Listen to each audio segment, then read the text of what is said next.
Changers. Enjoy the show. Yeah, I got it locked in, man. So what you think about Spider-Man? Man, we'll go into Spider-Man because there were two things that really came out since. We'll do Spider-Man, your friendly neighborhood Spider-Man.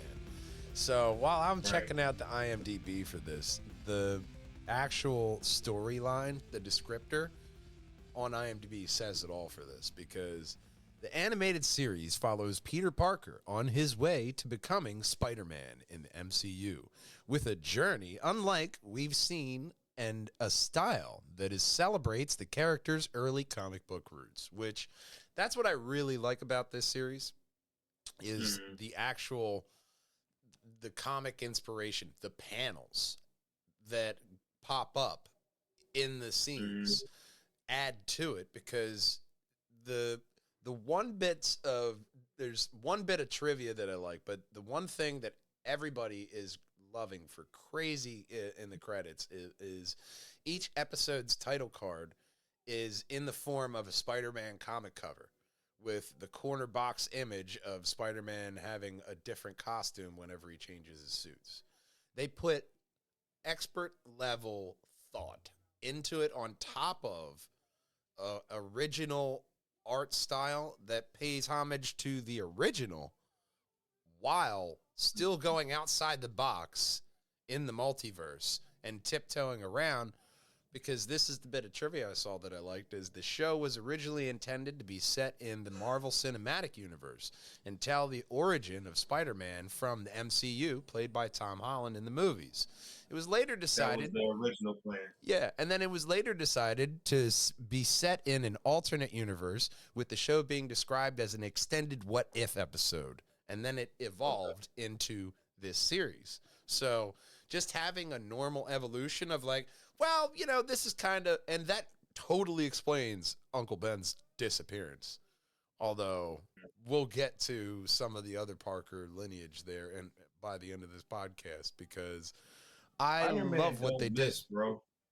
Spider-Man don't miss. It doesn't. It's hard to miss with Spider-Man. As long as you give it the love and attention, Spider-Man is up there with Superman and Batman, and he might not be number 2 or 3 as far as popularity around the world. Everybody knows Spider-Man. Everybody loves that character. Yeah, everyone knows him. Everyone loves him. I mean, he's funny, he's quippy, and he doesn't kill.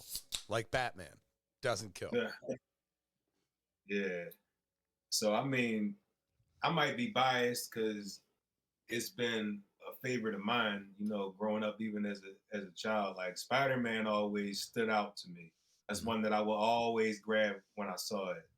Those are like the most treasured books out of the collection of books that I had at the time. So I think a lot of people feel that way, because like I said, he's up there in the 1, 2, or 3. Across the globe. You can look that up. Like over the years, they have moving charts that show the popularity in Spider-Man. Once he hits the top, he just stays up there across decades. Oh, yeah. Right? So, I mean, created by Stan Lee and Steve Ditko, and that's where it started. But all the artists, and you look at Spider-Man's Rogues Gallery and his continuity story, it's still going. Yeah. Still going. Yeah. Like, I got Superior Spider-Man, and that's just like, what? He never got his doctorate? And it's like all of Spider-Man's life. And you're like, holy fuck. Yeah. Like, that book, a good Spider-Man run could make a career, man. Like Todd McFarlane, right? Wasn't he doing Spider-Man? Yeah. Back in the 90s. I have a Todd McFarlane, signed Todd McFarlane. It's like a 6.5 graded comic signed in the case. I got from the Great Media Comic. He revolutionized the character. I think he's the one that changed the way the webs look. Yeah. And just really modernized the look. Well, that look went from Spider-Man into Spawn and Image and all of that. So that's really where, when you're looking at Spider-Man, like you said, no iteration of him is bad. But this one, I really like how they took, okay, this isn't Tom Holland. Well, what if we just went with a more comic book accurate Peter Parker? Okay. Right. We'll have the MCU accurate Aunt May, because nowadays that fits. Your aunt Right. does look like Marissa Tomei nowadays. If you're a lucky kid, then you're fine in that aspect. You have all the different, like Lonnie Wilson. Oh my God. You have Tombstone, Lonnie Lincoln, rather.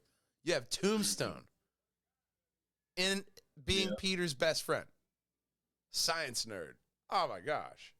And then Scorpion and all of the, even Nico from Runaways. I'm like, oh, Yeah. you guys are at I learned Nico about her playing level? Midnight Suns on the PlayStation. Yup.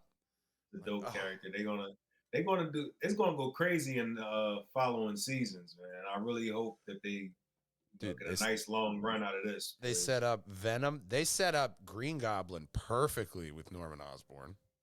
All right, so you brought up. Let's talk about the race swaps inside of this joint because I know it's a matter of contention for a lot of people. I loved him. I loved it. Not tuning in just off of seeing that. Now, for me, it don't affect the character. Not at you know all. What I mean, like the point, the it's a problem for me if it's a multiverse. First of all, Well, right? yeah. I mean, So infinite possibilities. Yeah. Somewhere out in the multiverse, Norman and Harry is black. You gotta February 1st, every year on Facebook, there's the picture of the Black Justice League. Right. From that universe, from that multiverse. Pops up on Facebook every year. Okay? Like, if people are getting upset by that, like, guys, let's grow up and put on our big boy pants a little bit because it didn't take away from it. If anything, replacing. Right. That's one of the things I like about this show. It takes something from, like, comics or from Spider-Man, anything, Spider-Man lore, and then it turns it on its head and makes it its own. Just like one of our favorite films. The thing is, Harry, not Harry, but Norman still feels like Norman. You know what I mean? It's the character. They played the character. They wrote him very well. Mm-hmm. Whoever was voice actor did a great job delivering. They set up Harry and Peter's relationship perfectly well. Yep. They set that up. And you got a nice slow burn on those the arcs of those characters. Oh yeah. They didn't rush anything. It wasn't, like by episode 2, you can see it in him. Mm-hmm. Norman's a motherfucker, man. That guy, yeah. He's cutthroat. Dude, by the time you get later in the season, he's still a compelling enough character that you think it might go a different way because we're in a different universe, but then you start seeing little cracks inside of the armor and you get to see what's underneath there bubbling up. As soon as you get to Spidey taking his suit, that's where, like, everybody who's ever been leased a car, you're like, no, Spidey, you didn't read the fine print. But, all right, he's got the new suit, not quite his own.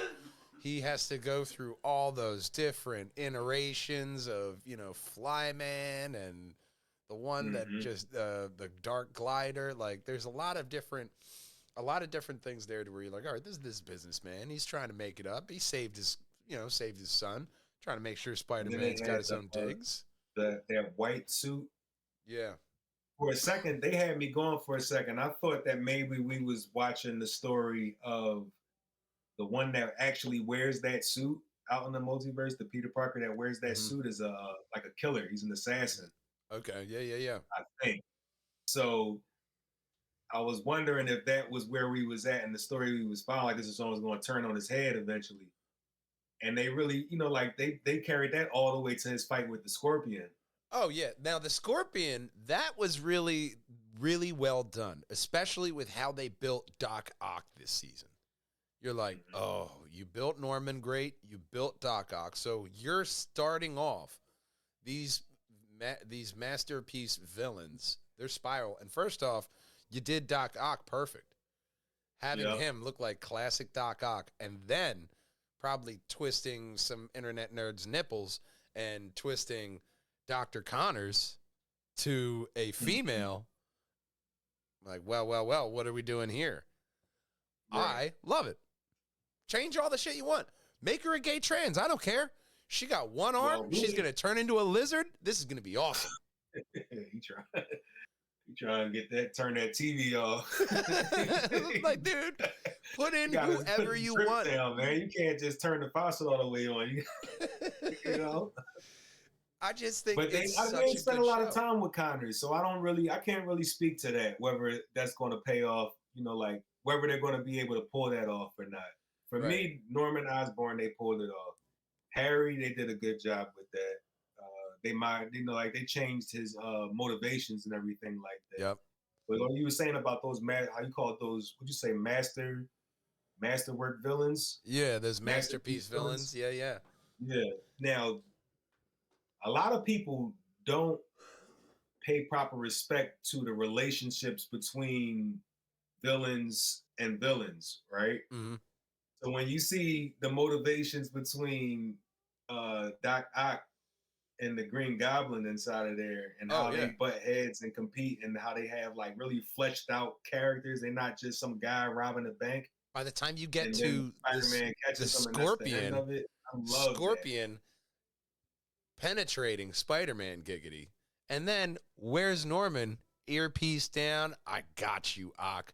He is the Green Goblin in that moment, hunting down Doc Ock. It's like a primary like alpha who's really who. And oh shit, that's right. I had this kid under my care. Oh damn, it says he suit's punctured. That can't happen. Oh my god, it happened. And then you see the real Norman Osborn come out from after that, point in the story. And like it's so well done to where that's where Vale's done. Like, oh no, he's that Norman. The Venom. Right. I thought it was expertly done. The bootstrap paradox they avoided while still keeping Spider-Man continuity. Because Spider-Man they threw me with that. I thought that the spider was going to be used to create the whatever effect creates the Green Goblin. I thought they was going to do that with the DNA. I thought they was going to do that with the stuff that that turned Tombstone into Tombstone. No, just a common bootstrap paradox. It's like being your own father. Yep. Yeah. Just how it is now. But even though it's common, they still surprised me with it. I know, right? I didn't see it coming. Even when I saw the Time Stone come into play, I didn't see what was about to happen. That's probably one of the reasons why I like this series, because you can't really predict where it's going to go, because they could go anywhere. Like, oh, I'm making a left turn, but that's a brick wall. What's going to happen? You could go anywhere. You can kill off anybody you want. It's just got to hit those right notes for Peter. And that's what they're doing. They do a great job of making Peter Parker Spider-Man and Spider-Man Peter Parker. Yeah. You know what I mean? Like they pay homage to his character in a way that you don't really see, and you get to really understand what makes this character the top 3 superheroes in the world. Well, you get a little bit of homage to the Tom Holland Spider-Man at the end when he's fighting Scorpion at the end, and Lonnie steps in, because that's to the last. That's almost like a mirror image of the last scene of that Tom Holland movie, to where he's about to kill the Green Goblin, and Tom Holland Spider-Man comes in like, "No, Peters don't do this," or whatever the hell he says. But it's just they were web swinging along, hitting these perfect notes the whole time. And, just like the woman, the Russian woman with that rhino-shaped helmet. And you're just like... The unicorn, yeah. Oh, what are we doing here? Now, is that a character? Do you know if that's a character from the books, or is that just an original for the show? I don't know. It's a pretty dope character. I'd like to see her suited all the way up. Oh, yeah.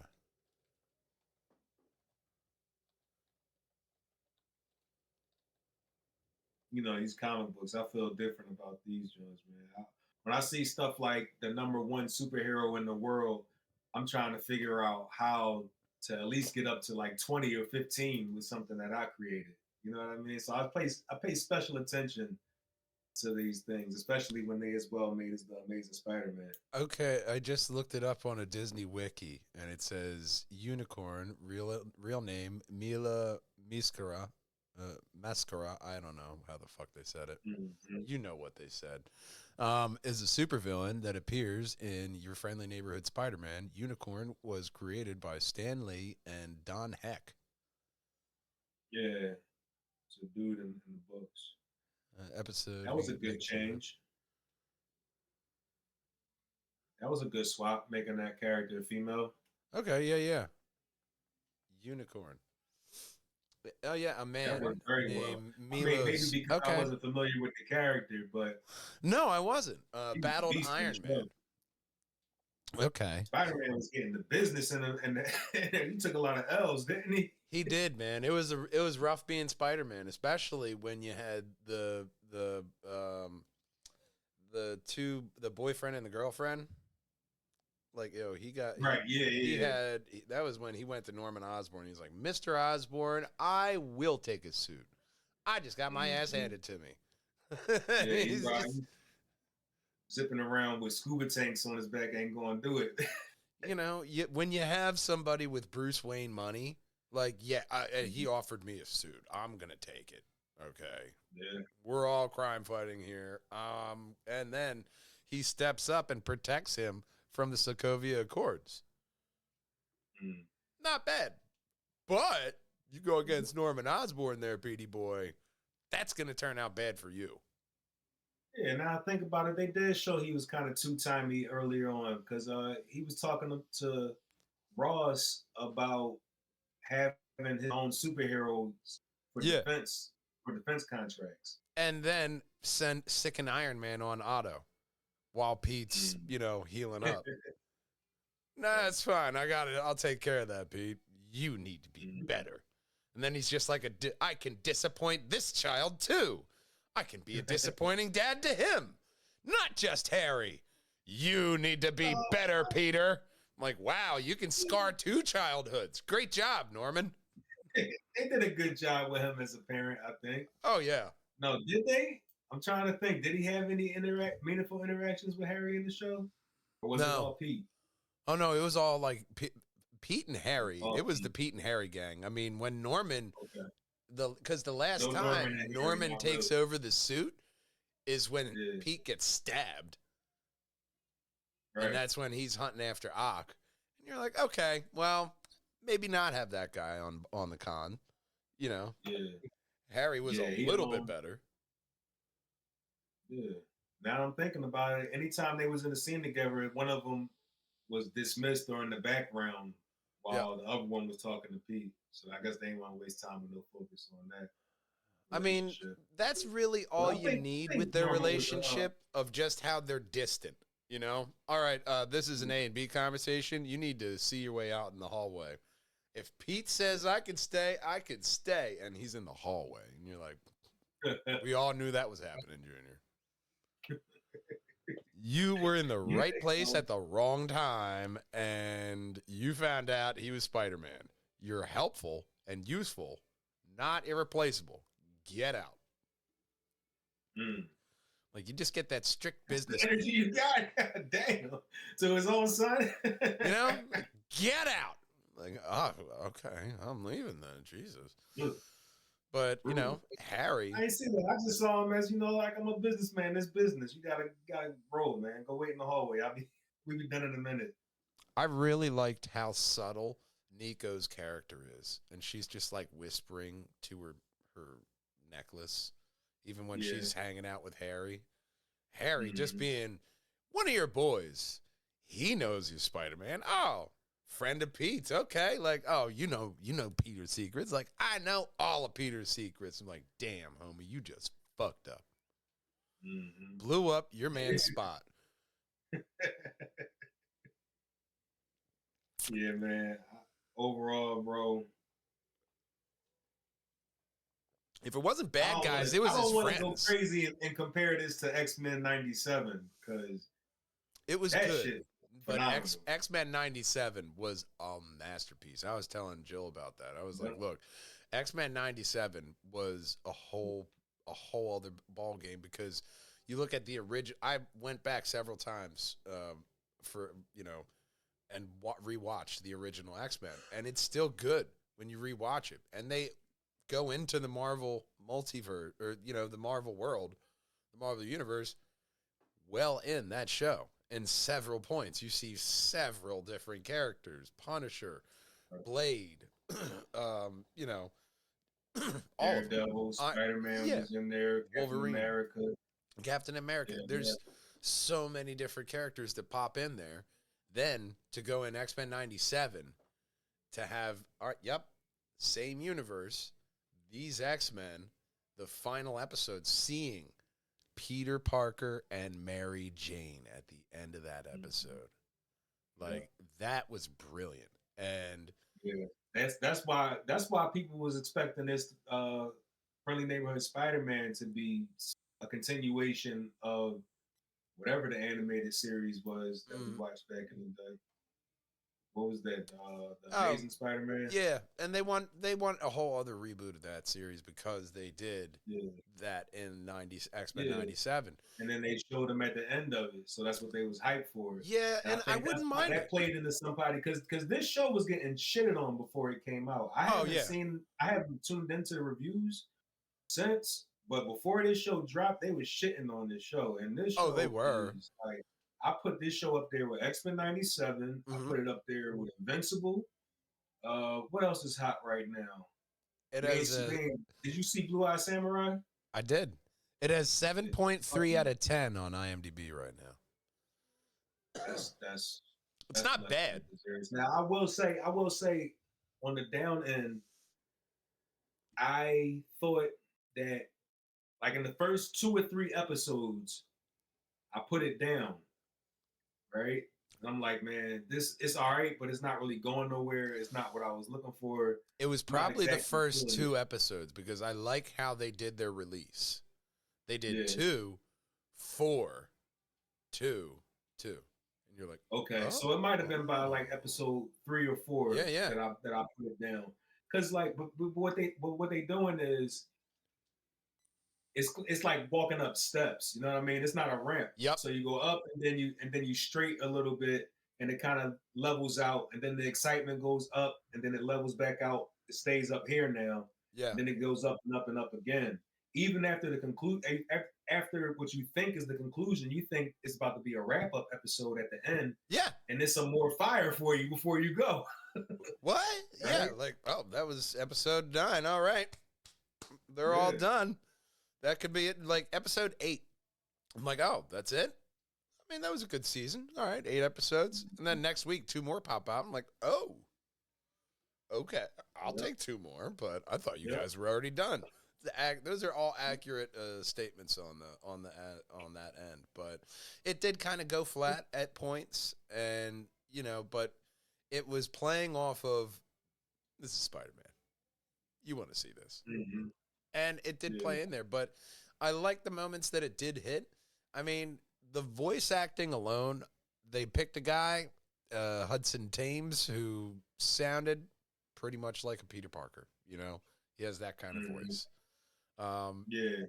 His voice acting was pretty good. The voice acting was the one that said he was afraid if it was that people wouldn't tune in because it's woke. Was that him? Yeah. Saying that dumb shit? Yeah.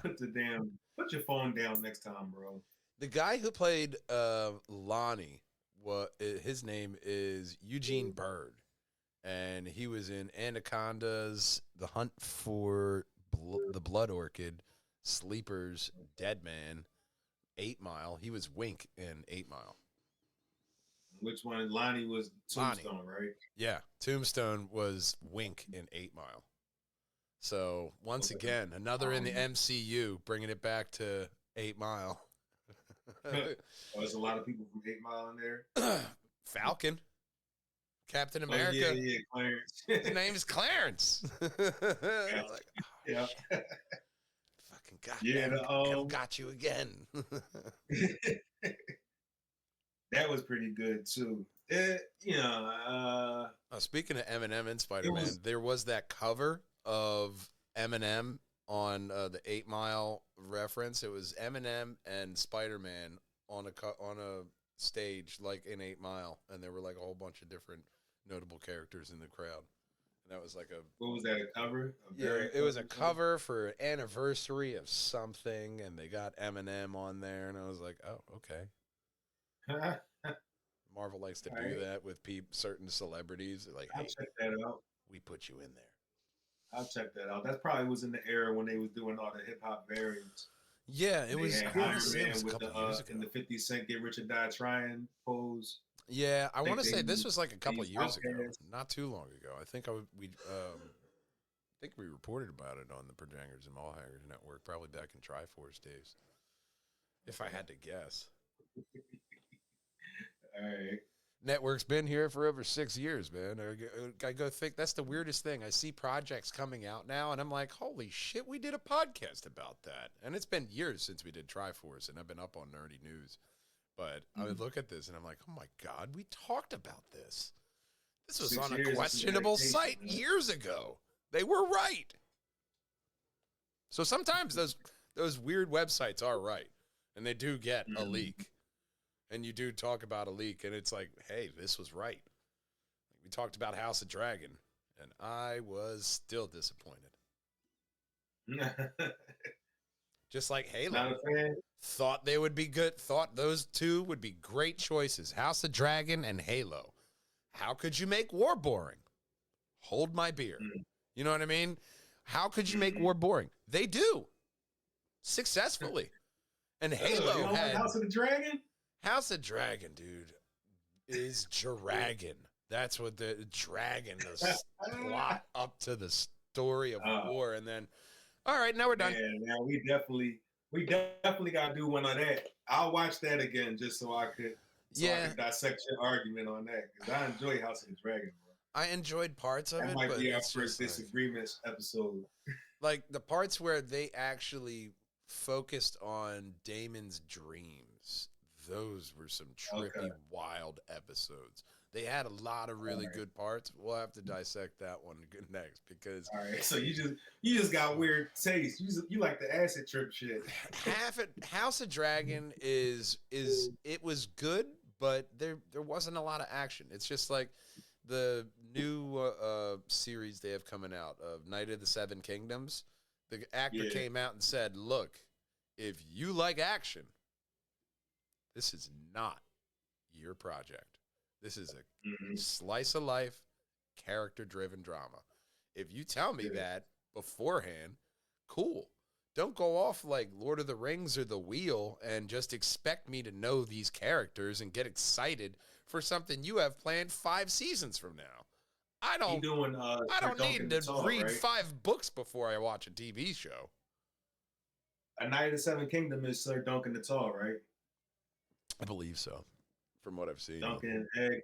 Yeah, see, that's going to open up the world. That's a pretty good story. So being character driven, I could see that. But they did have a couple of confrontations inside of there, so you're still going to see something.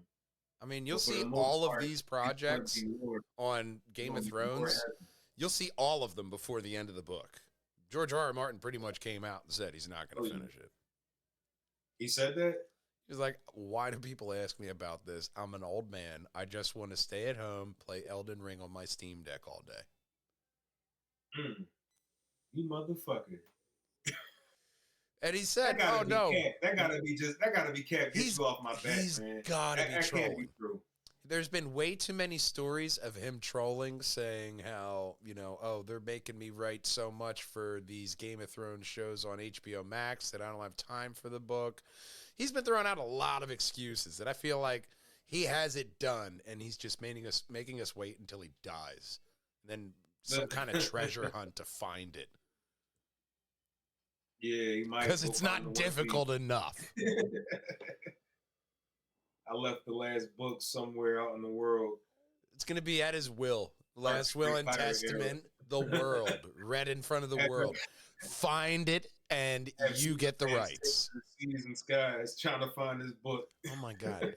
You thought the premise to One Piece was silly? Wait till that motherfucker dies. If he does that, you'll find a whole bunch of people becoming pirates, motherfucker. They're going to be searching the 7 seas for that man's manuscript. Yeah.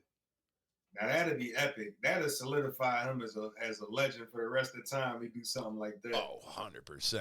I love 100%. Leave some clues around. Dude. It's something lead you to the Eiffel Tower. You gotta go to fucking Oh my Aztec God. temples and shit. Dude, if I become a fucking legendary Hollywood director overnight, I die, I'm doing that. I'm fucking doing it. I'll have you go, I'll pay for you to go hide the little marks in different spots. You're like, all right. That should be right in Delco. All right, I got to make an X right here. We're just going to amend this because I didn't want to go that far.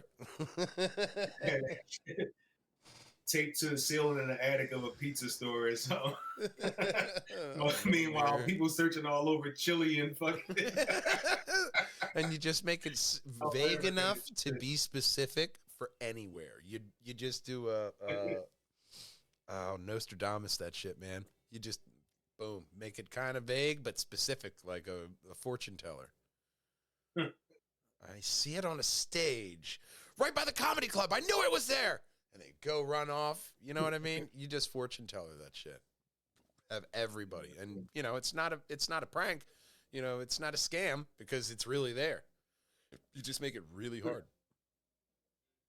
So the overall the friendly neighborhood Spider-Man, absolutely dope.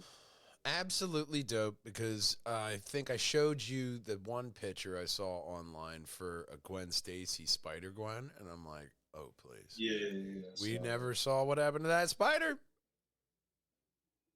Never saw what happened to that spider. I'm Really saying, nice let watching the everything. man speak. This is 100% dope. Let the man speak. Give them 5 more seasons. We Continue looking this on. forward. We got Venom set up. Yep. And Did Black Venom Suit look a little Spider-Man. bit like, have like a Craven kind of hoodie going on? You know what I'm saying? Yeah, but that was something. See, you got Null set up inside of there. They can do. Okay. See that? Are you familiar with Null and the black sword and everything? Remember I gotta- Thor: Love and Thunder? I gotta Thor: Love and Thunder. Yeah, I gotta go through the King of Black series. I gotta go. So through they had the guy Gore the God Butcher had the Necro sword, yes, right? That he was using to kill the gods. Yeah. All right, so that's a part of it.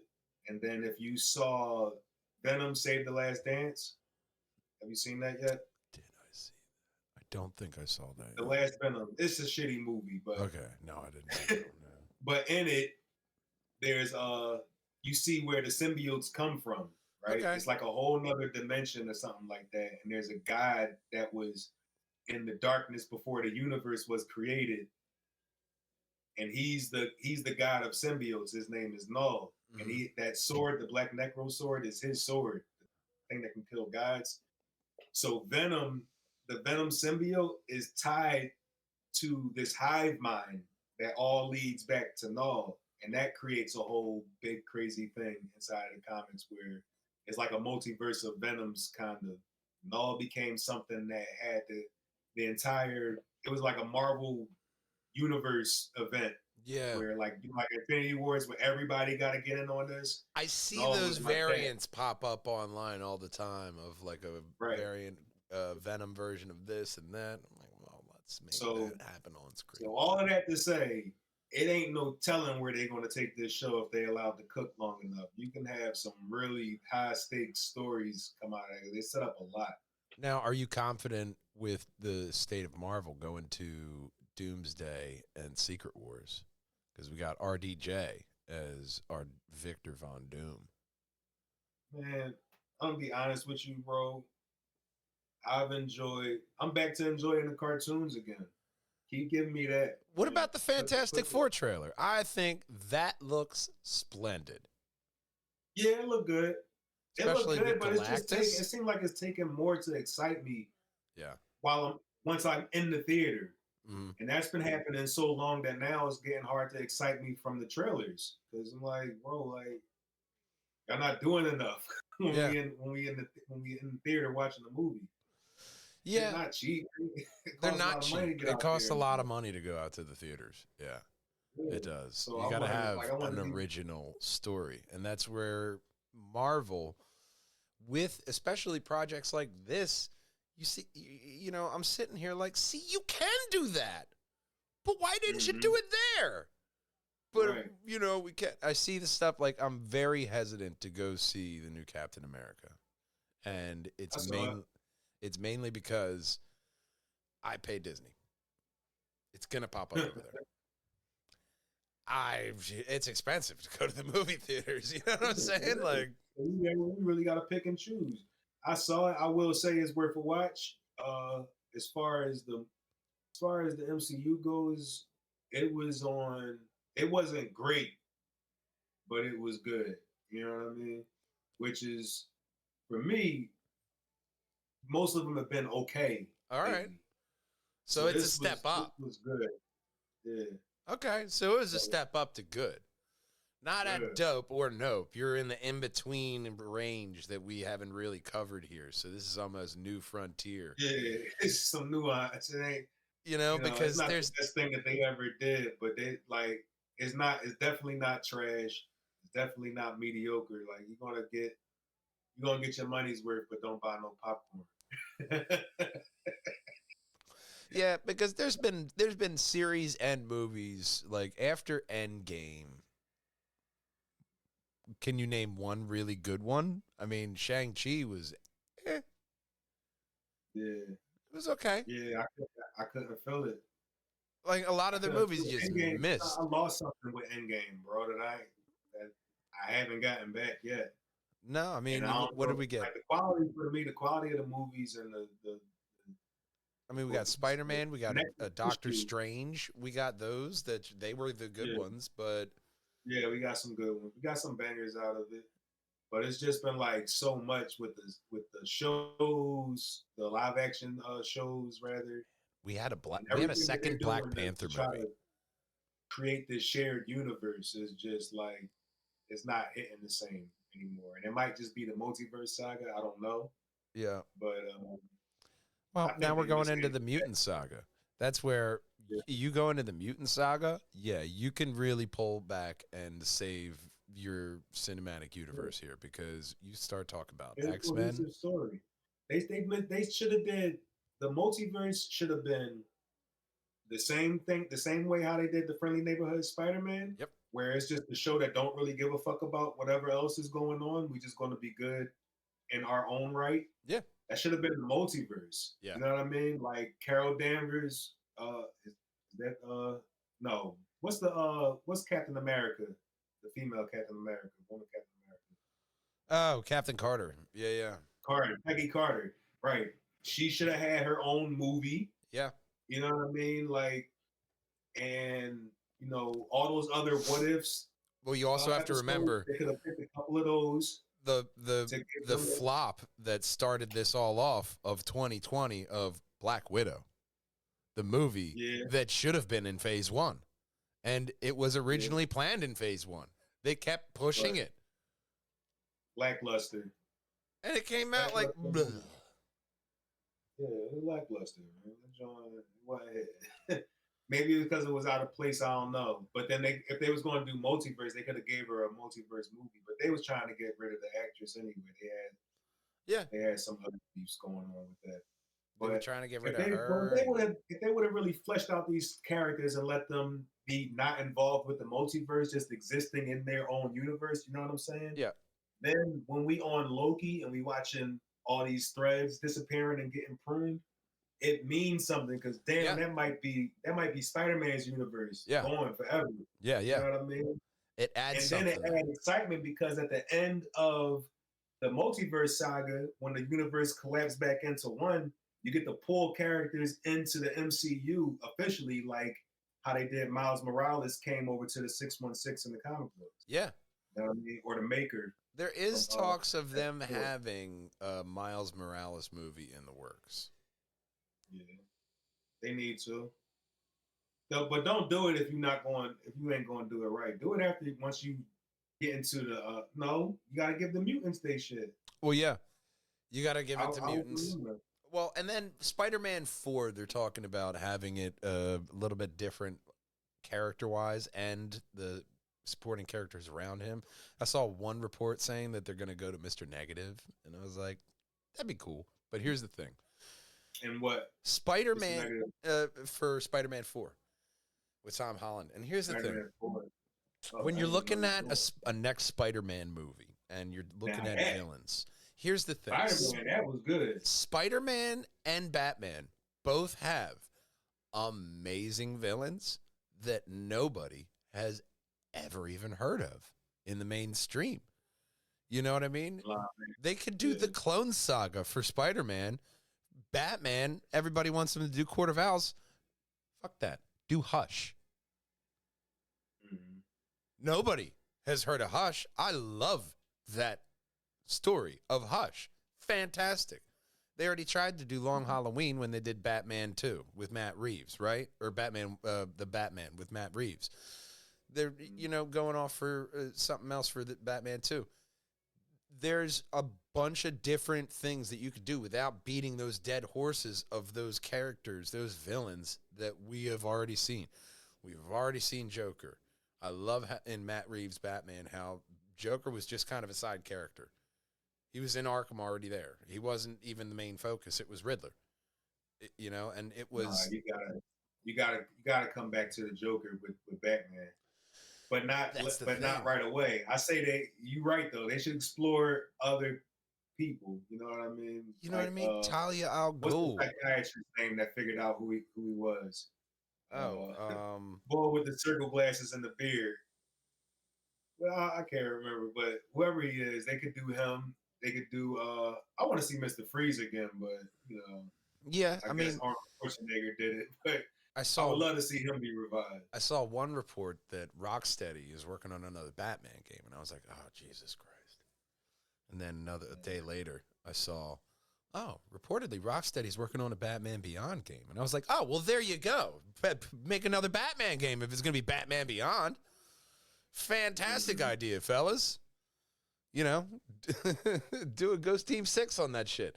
I'd love to see a Batman Beyond game with Rocksteady behind that. That'd be fantastic. That was one of the games that propelled a more realistic and comic accurate Batman in the forefront of entertainment.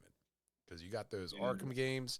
That was, I am Batman. I'm going from rooftop to rooftop. I'm going all around Arkham. I'm going all around the city. Man. I've been away from it too long. As soon as you got to like Arkham Knight, where you finally got the Batmobile, and you're like, oh, goddamn right. Got a Batmobile. I got a city to go around. They did a great job. So and just like James got, go outside of Batman, Flash, these characters that have been beat over the head. Show us something else. Creature Commandos, fantastic. Didn't know I wanted to watch that. Hilariously awesome. Yeah, that was great. It ended too soon. Mm-hmm. I could have went for at least another 4 episodes. That's one of the things to where with animation, I feel like it should be mandatory for you to at least do a 24 episode season. Because a good animated show, you don't want that to end. You want your childhood back. They ain't doing no damn 24 episodes. Dude, some anime do 24 episodes. Not that many anymore. Everybody else is on these 8 episode, 10 episode production shits. quality and simpler stories, man, than Creature Commandos. Look, this is coming from a writer who has 6 to 8 episodes to do himself. I don't want to do 24 of them, but I want to watch 24 of them. You want somebody else to do the work. You know what I mean?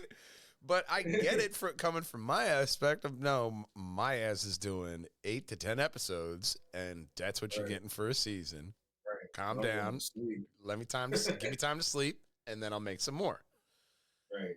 I could see that as well because it's when you get a really good series like this, like like anything Spider-Man. There's a bunch of really great series and animated Spider-Man shows that have had a long run. I mean, I wish there's a couple of them I wish would come back and just keep going with it because they had a good storyline. It's just one of those things that it's easier for people to get into an animated show because it's easier to rip off from the comic. Okay. I'm trying to figure out who that guy was that I couldn't remember the name. It's like the guy that found out Batman's identity. I'm looking at his face right now. Let me look this up. Go. Because there have been a couple people that found out Batman's name. There was Tim Drake who lifted his wheels, right? Tim Drake? Yeah. Yeah. Tim Drake lifted his wheels, and then... Talking about one of the Robins? Yeah. That's the one that's got the detective. Jason Todd tried to lift his wheels. Tim Drake found out who he was and just became Robin eventually. Fucking, oh my God, Nightfall. Hugo Strange. God damn. There you go. There you go. Yeah. I had to get that out. That was killing me.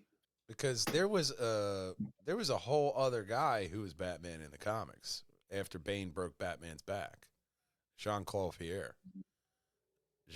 Jean-Paul Pierre. I only know and he was too physical of a Batman for Robin. And he's just like, dude, this is not how Batman does this shit. It was like that time. That's was when he getting busy? That was the Batman that was in the kind of like Iron Man suit. He was just like very vicious. He had the suit doing the work. I can't remember any of the storyline outside of that because it was mainly Robin being just a whiny little bitch trying to go to Batman. He's like, dude, no, go away. He's Batman now. I'm not Batman. Yeah. Batman, another one. Like Batman's been rebooted though a couple times. Batman's been rebooted. Batman, another one that you going guaranteed to get somebody's attention. It's too popular. I saw too popular. We love it to hate it, whatever. But you got a built-in audience. Anything Batman you do.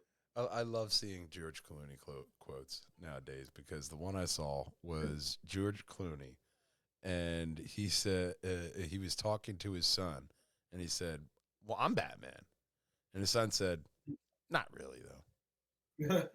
And he goes, "You know what? That's actually a pretty true statement." And then he said under that, he goes, I can't tell him which Batman I was. Not that one. So even he is hesitant to tell his son which Batman he was. Like, no, you're right. I wasn't really Batman. I'm going back to, help people. What was he, Rubber Nipple Batman? Yeah, he was the nipple and credit card Batman. Val Kilmer was a better Batman than him. Who did he go up against in his movies? Because Val Kilmer had Tommy Lee Jones. Who had Arnold Schwarzenegger and the that was Clooney. Penguin. No, Clooney had Schwarzenegger, Uma Thurman, and Bane.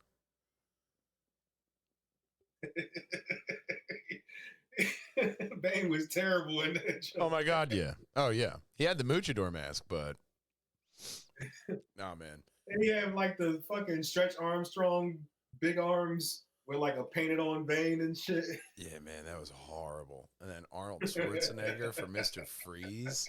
No. He had a muscle sumo suit, like it was pillows underneath his shirt. You had the wrong guy for the muscles. You know what I mean? Yeah. You had Mr. Freeze. I'm sorry. Did he not want to be Bane? You have Arnold for what? Get Conan the Barbarian to play Bane? Oh, okay. That's you guys. Whatever. You know what I mean? Like, if you would have had like Christopher Nolan back then, he would have been Bane. And we would have had like Patrick Stewart or somebody as fucking Mr. Freeze, which I always thought would have been perfect to get Patrick Stewart for Mr. Freeze. Victor Fries. But you look into multiverse, man. It's not hard. It's not hard to cast. And there's a bunch of fan films on Batman. I wonder if they ever watched this movie. I put it on at all my parties. You want to come in, you got to watch Batman with George Clooney. That's the cover. Watch this movie, then you're allowed in. What? All right. Yeah, nobody goes through the whole thing. Oh, man. But then you got him and what's his face? Mr. Chokey, Ezra Miller in the same Batman universe now after that horrible Flash movie. Ezra Miller is in the same Batman universe. How? At the Man. end of the last movie, The Flash, in that at the end of that movie, he does his whole little jump start of the universe, and he ends up Yeah. in the universe of George Clooney as Batman. Oh, okay. All right. Yeah, I was probably That's tuned the out end by the credit time in that they got to movie. that.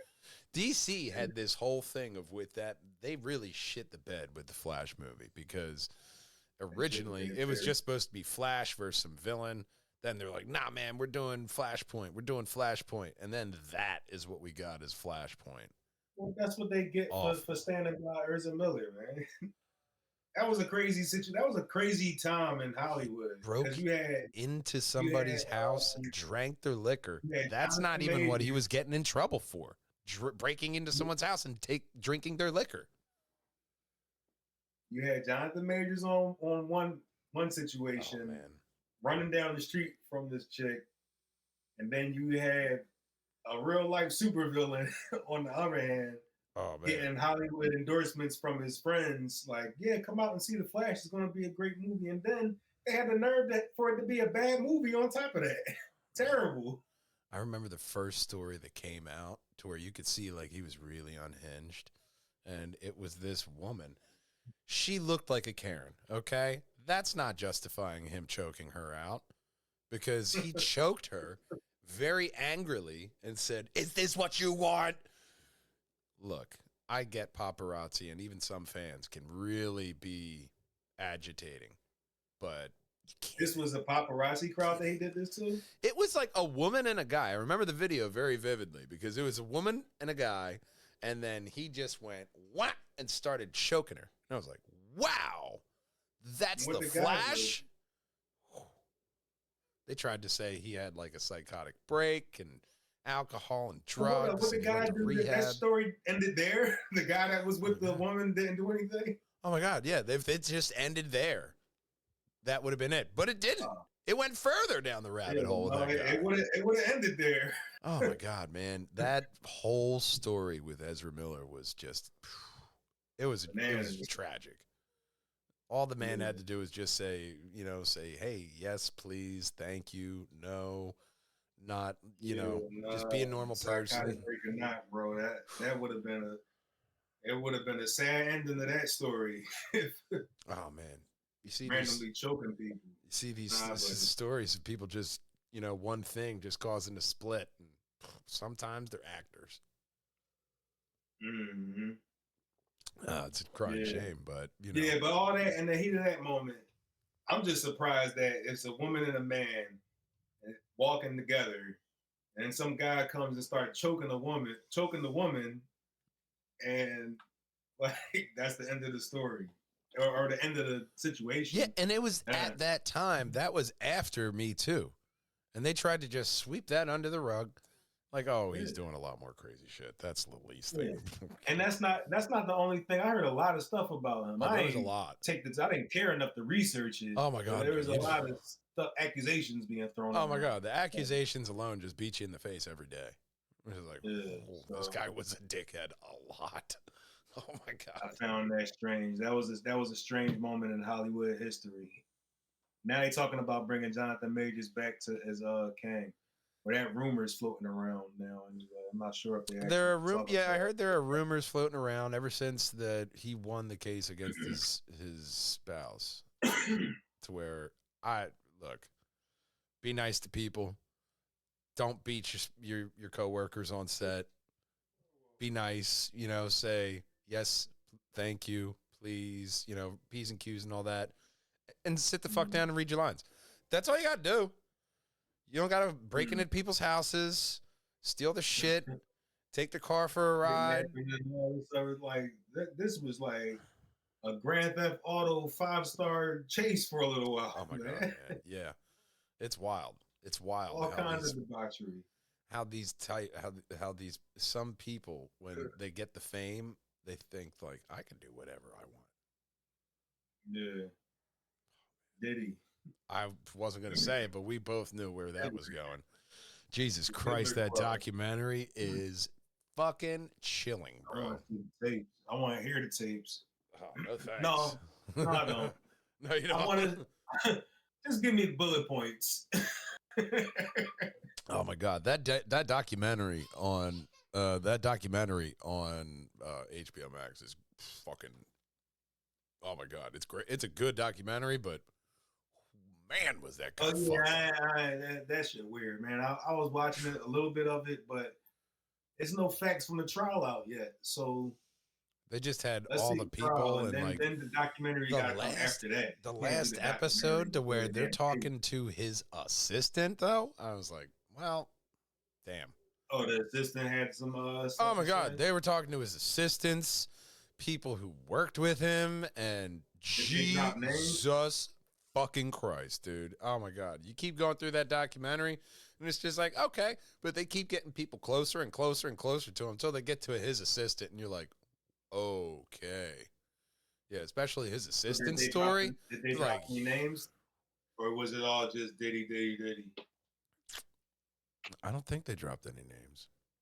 Yeah, see, that's what I'm waiting for, bro. I need to see. Oh, you want to know who in the fucking entertainment industry was at these Diddy parties, and what was they doing? The fucking loser.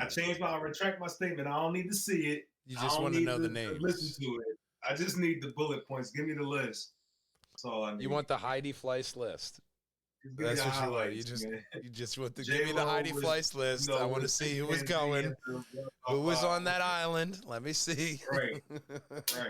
You don't need that. That's gonna be crazy, bro.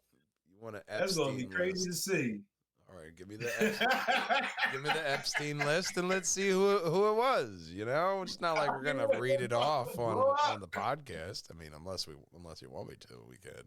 That's the last podcast I'd be doing until I committed suicide. If you watching the celebrities and you got something you want to get ahead of, you're welcome to come sit and talk with us and get it off your chest, right?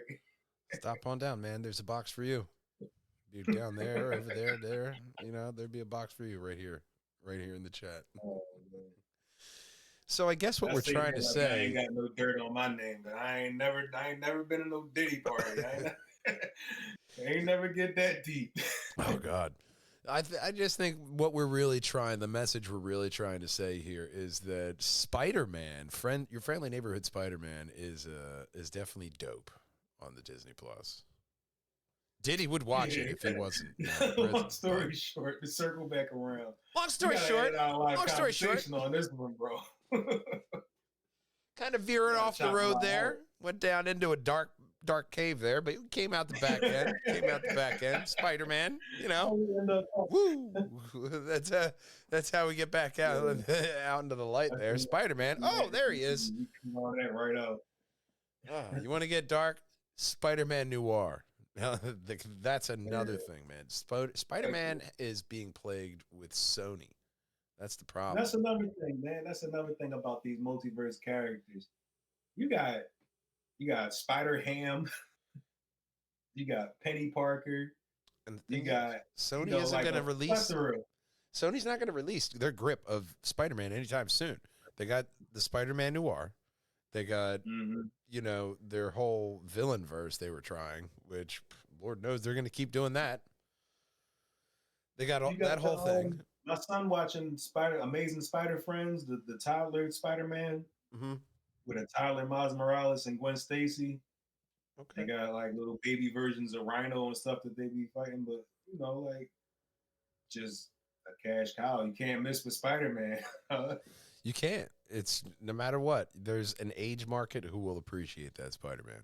Mm-hmm. I'm happy for it. My son's 4 years old and he's enjoying Spider-Man as it applies to him. Mm-hmm. You know what I mean? And a lot of times people confuse that when we watching these things that we used to watch when we were kids, and it's not the same as we remember it. Mm-hmm. You get uptight about it, but some kid is eating well right now because they got like this updated care stuff that we didn't have when we was little. Like, no. Dragon Ball Daima. I don't know if you watch Dragon Ball, but I haven't watched that new Dynamo. the age group, like I know like they paid a lot of service to old head fans Yeah. or whatever that was watching that's like in their 40s now, that was watching Dragon Ball since they was like 4 or 5 years old. Mm-hmm. It's been out that long, it's been going that long. But the ones that are coming up now that are being introduced to this stuff are eating very well. You know what I mean? Yeah. They got some good shows. They do it with same thing with like Star Wars. We talked about the Acolyte series. You know what I mean? God, like, and then they fucked it up with Space Goonies. That's another one we can go over because I'm not saying it's a complete fuck up because once again, there were things that I did Space like Goonies. about Skeleton Crew with Jude Law. Oh yeah, okay. Skeleton Crew, yeah. It was Goonies in space. Look, it wasn't as bad as that animated Witcher movie they released on Netflix, which was literally The Witcher and The Little Mermaid. And I was like, are you fucking kidding me? They made Ariel look like a fish woman, but it was almost like, what the fuck are you doing with The Little Mermaid? Yeah, that's a fail, bro. You can't like you can't take something out of its element of what it's known for. Yeah, and it have was the wrong audience. Like see, like even with Skeleton Crew, I know you don't like Skeleton Crew, but they got to get these teenagers along for the ride, man. I mean, little nerd, there's some nerds out there in high school that need something to watch. They had a good premise, a whole planet that was untouched by the rest of the galaxy. A whole planet. And then these little fucks get in a spaceship and later we're going on an adventure, nerds. Space Goonies come back with actual space pirates. I'm like, how much fucking closer to the Goonies do you need to get without literally in the script just writing space before it? Man, let them have their fun, man. And I was like, look, it's a fun adventure. That's fine. Some middle schoolers that love that, man. You don't got no kids to sit down and watch no TV with. I'm not slapping a dope on that one because you just copied the Goonies. You know what I mean? Like, if the Goonies did that, it would be like Goonies 2 in space. That's what you would do. You just rename it. Like Skeleton Crew. We added Jude Law. So if you name it don't get me wrong. Goonies, I loved his character. I loved his character in that series. I'm like, okay. Like, you would have been a Padawan. You were like, nope, I'm not going there. And you lived in the galaxy. Guess what you need? Credits. Loved his character. His character was fantastic. The whole pirates and fucking Jaleel White, amazing character. Okay. He was one of the pirates. Oh yeah. The one with the headgear. He was like the photographer or something. He was, like a navigator or something like that. But dude, you get a guy like that, like Jaleel White. That's like a Bill Burr level. But you get the Star Wars black figures, and they have those headbands and stuff like that. Like the one Bill Burr, I saw 3 of them when I was at Ollie's. The one had the actual gun that sticks in the back, so his gun that popped up. That's an awesome prop to have for your character, and it creates that silhouette, like George Lucas always says. So having that, and then Jaleel White with the headband and stuff like that, you have that little figurine of you as a Star Wars character, and that's what you get to take to the bank. That's what you get for being in Star Wars. Like, no, I'm in that universe. I'm here for all of it, man. Gotta let some stuff be family friendly, man. Well, like Stephen Fry was the voice of the overall the robot superintendent, whoever they called it. Okay. Their robot magistrate or overlord. That was Stephen Fry. Which for nerds, that's like, oh, Stephen Fry. Everybody loves Stephen Fry. Cheeky little British voice, but I mean, overall, it wasn't bad. It just was a kind of a lame duck for me, especially with Star Wars. You can hit a lot of notes that'll be good for families, but as far as a Star Wars show, it was better than that one little, what was it, Young Jedi? I was never going to watch that.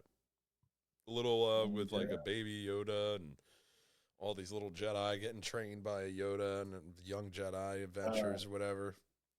See, this is the thing, right? You got your expectations geared on stuff like Endor.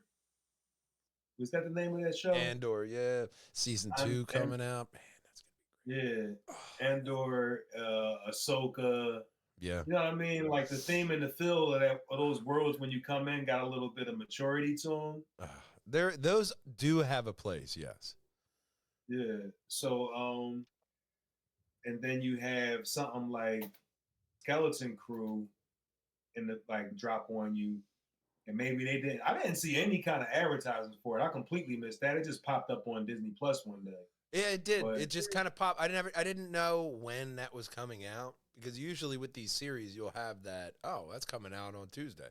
You know, some kind of build March, some man. kind of previews on something else you watching, something. You know, like we know But I March didn't 4th. see nothing from it. So when you March when you 4th, come in- Daredevil, Born Again.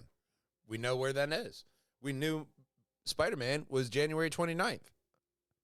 We know when that was, but when Skeleton Crew was like, oh shit, there's Star Wars. I ain't talking about a release date. I'm talking about any kind of previews or trailers or anything, so I can know what it was. I just saw the words Skeleton Crew on Disney Plus one day, out of nowhere. So like what I'm saying is, when you come in from those other shows and movies, we watching Darth Vader cut people in half in hallways.